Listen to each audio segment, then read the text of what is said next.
ಇವತ್ತು ಮಗಳು ಅಳಿಯ ಮನೆಗೆ ಬರ್ತಾ ಇದ್ದಾರೆ. ನೀನು ಮಗಳ ಜೊತೆ ತುಂಬ ಮಾತಾಡಬೇಕು ಅಂದ್ಕೊಂಡಿದ್ಯಲ್ಲ, ಎಷ್ಟು ಬೇಕಾದ್ರೂ ಮಾತಾಡು. ಅವರಿಬ್ರು ಬರ್ತಿದ್ದಾರೆ ಅನ್ನೋ ವಿಷಯ ಕೇಳಿ ನಿನಗೆ ಸಂತೋಷ ಆಗ್ತಿಲ್ವಾ ನಂದಿನಿ? ಯಾಕೆ ಏನಾಯ್ತು? ಅವರಿಬ್ರು ಬರ್ತಾರೆ ಅನ್ನೋ ವಿಷಯ ಕೇಳಿ ನೀನು ಕುಂದಾಡ್ಬಿಡ್ತೀಯ ಅನ್ಕೊಂಡಿದ್ದೆ, ಸೈಲೆಂಟ್ ಆಗಿದ್ಯಾ?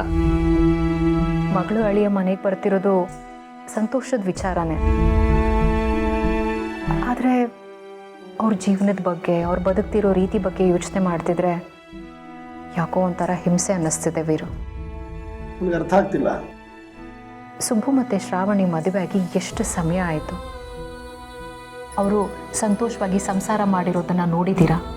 ಯಾವಾಗ ನೋಡಿದ್ರು ಇನ್ನೊಬ್ಬರು ಜೀವನ ಸರಿ ಮಾಡೋದ್ರಲ್ಲೇ ಇವ್ರ ಜೀವನನ ಕಳೀತಾ ಇದ್ದಾರೆ. ಅವ್ರ ಮದುವೆ ಆದಾಗಿಂದ ಒಂದಲ್ಲ ಒಂದು ಸಮಸ್ಯೆಗಳು ಎದುರಾಗ್ತಾನೇ ಇದೆ. ಆ ಸಮಸ್ಯೆಗಳನ್ನು ಎದುರಿಸ್ತಾ ಅದಕ್ಕೆ ಪರಿಹಾರ ಹುಡುಕ್ತಾ ಅವ್ರ ಜೀವನದ ಸುಂದರವಾದ ಕ್ಷಣಗಳನ್ನೇ ಮರೆತುಬಿಟ್ಟಿದ್ದಾರೆ. ನಿಜ ನಂದಿನಿ, ಹೊಸದಾಗಿ ಮದುವೆ ಆಗಿರೋ ಹುಡುಗರು ಸಂತೋಷವಾಗಿರ್ಬೇಕು, ಊರೂರು ಅಲಿತಾ ಇರಬೇಕು.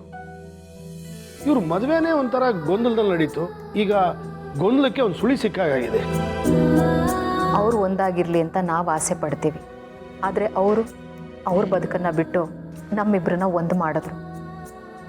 ಆಮೇಲೆ ನಾವು ಇಲ್ಲಿ ಬಂದು ಸೇರಿಕೊಂಡ್ವಿ. ಈಗ ಅವ್ರು ಇಡೀ ದಿನ ನಮ್ಮನ್ನು ನೋಡ್ಕೊಳ್ಳೋದ್ರಲ್ಲೇ ಕಳೀತಿದ್ದಾರೆ.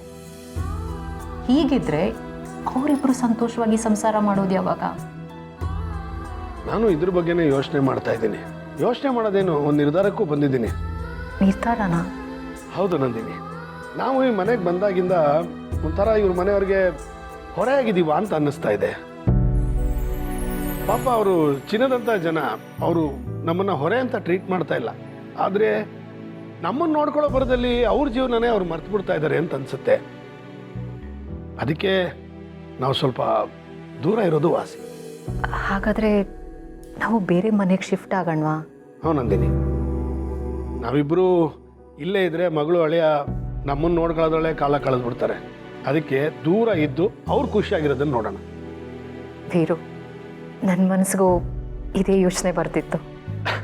ನೋಡಿದ್ಯಾ, ಇಷ್ಟು ವರ್ಷ ಕಳೆದ್ರು ನಿನ್ನ ಮನಸ್ಸಲ್ಲಿ ಇರೋದೇ ನನ್ನ ಮನಸ್ಸಲ್ಲೂ ಇರುತ್ತೆ. ನನ್ನ ಅಭಿಪ್ರಾಯನೇ ನಿನ್ನ ಅಭಿಪ್ರಾಯನೂ ಆಗಿರುತ್ತೆ. ಹಾಗಾದರೆ ನಾವು ಬೇರೆ ಮನೆ ಹುಡ್ಕೋದಕ್ಕೆ ಶುರು ಮಾಡೋಣವಾ? ಆಗಲೇ ನಾನು ನಿರ್ಧಾರ ಮಾಡಿದ್ದೀನಿ ಅಂತ ಹೇಳಿದ್ನಲ್ಲ, ಮನೇನೂ ನೋಡಿದ್ದೀನಿ. ನೀನು ನೋಡಿ ಫೈನಲ್ ಮಾಡು. ಹೌದಾ? ಇಷ್ಟೆಲ್ಲ ಮಾಡಿದ್ದೀರಾ? ಒಳ್ಳೆಯದೇ ಆಯಿತು. ಮನೆ ಹೇಗಿದ್ರೇನಂತೆ, ನಾವಿಬ್ಬರು ಒಂದಾಗಿರ್ತೀವಿ.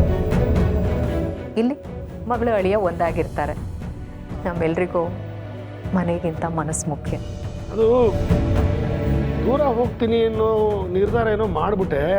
ಆದರೆ ಈಗ ಒಂದು ಚಿಂತೆ ಕಾಡ್ತಿದೆ. ಚಿಂತೆನಾ? ಅದು ನಾವು ಬೇರೆ ಹೋಗ್ತೀವಿ ಅಂತ ಹೇಗೆ ಹೇಳೋದು? ಶ್ರಾವಣಿ ತುಂಬ ನೊಂದ್ಕೋತಾಳೆ. ಸುಬ್ಬು, ಪದ್ಮನಾಭ ಅವರು, ವಿಶಾಲಾಕ್ಷಿ ಅವರು, ಅವ್ರಿಗೆ ಹೇಗೆ ಸಮಾಧಾನ ಮಾಡೋದು? ಅವ್ರಿಗೆ ಹೇಗೆ ಒಪ್ಸೋದು?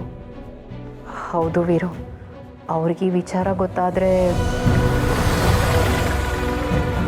ವೀರು ಅವ್ರು ಬಂದರು ಅನ್ಸುತ್ತೆ. ಈ ವಿಚಾರ ನಾವು ಆಮೇಲೆ ಮಾತಾಡೋಣ.